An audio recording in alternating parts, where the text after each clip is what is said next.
But there are means and methods of doing that. But we can invest in it ourselves? Is that?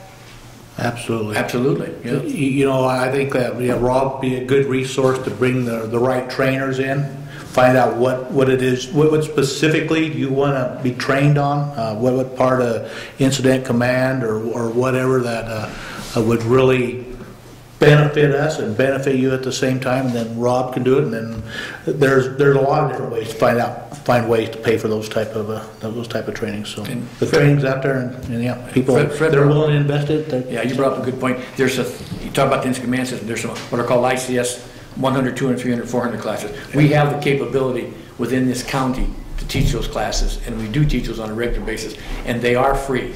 You can also do those. You can do them online. You can get certified ICS 100, 200, 300, 400, well up to 300 online through FEMA. I'll show you where it is. Like I said, we have the web page, and you can go to, like I said, you can go to the Delta County web page under the emergency planning department, and you have web pages there. But we have people, mostly firefighters.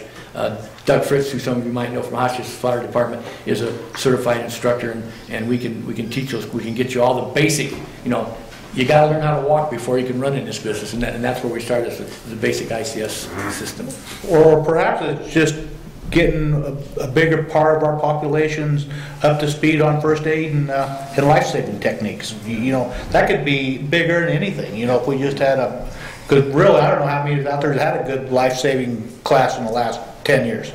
25. 30. Yeah. So and it's changed. It's unbelievable how much CPR changed. From the old count 15, blow 3 times. They don't do any of that stuff. I mean, they made it really simple since then. Yeah. So just being able to save your neighbor's life or stop a bleeding or something, it could be bigger than just about anything you could possibly think of under the right circumstances. So. Is everybody here interested in that?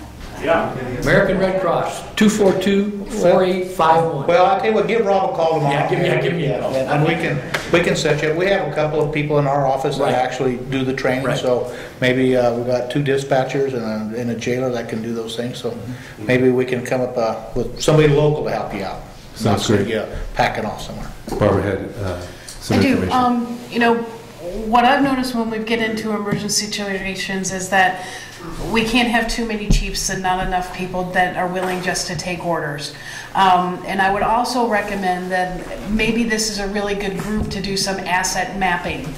Find out what skills are in our community so that we can get them in that plan, so that we can have a quicker and better understanding of where to put people to best use those skills. And that might be a great addition to the preparedness plan.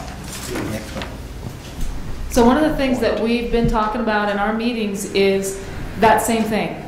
We need to have 1 or 2 chiefs who talk to each other and a whole bunch of Indians who are dealing with that 2-ton pendulum.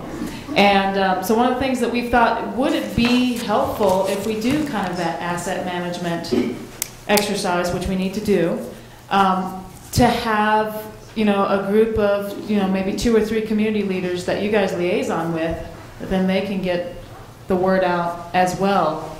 Do you see what I'm saying? Is that helpful? Because it's when something happens, I mean, these guys are off and running. I mean, there's no doubt about it. They're just gone. My first job is to grab that book and figure out where do we start from here to get the support structure in place for the people who are going to need it. So, whether that means, okay, we know, like Monica Whitman, she cans a lot of food.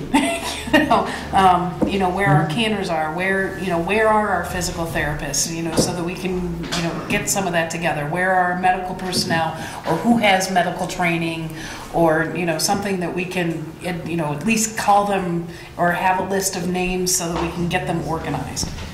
So that's one of the things that Calvin was sharing with me from the plan that he was reading.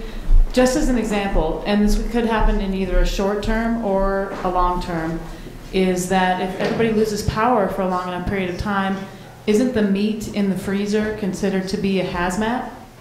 So no. No. Short answer is no. It's good. not considered hazardous material. Okay, good. So we Hazardous to your health, but not hazardous material. So we misunderstood that, but we just heard that there were plans for, making sure that, that was dealt with. I mean, would that be something that we should consider though? I mean, that's one thing we talked about. How are we going to process a lot of food quickly in a grid down when we lose power? So I hope you know Monica Whitman. I hope she's at the top of the list there, so.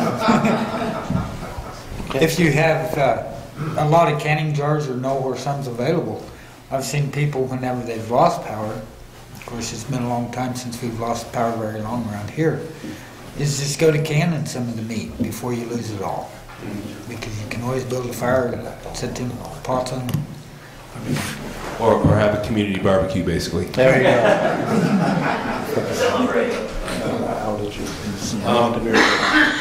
We've got a little over 30 minutes left, about 35 minutes left. If you all don't have any other aspects of this that you want to share, we would love to open it up to questions. And that before we do that, I just want to make sure that we have a caveat with the questions, that whatever it is that you ask, just make sure that it's done in a way that's respectful of the time. Remember, we're in the living room. So let's ask important questions that we might not have covered tonight that would be really relevant as far as taking it and doing an action step with it. So.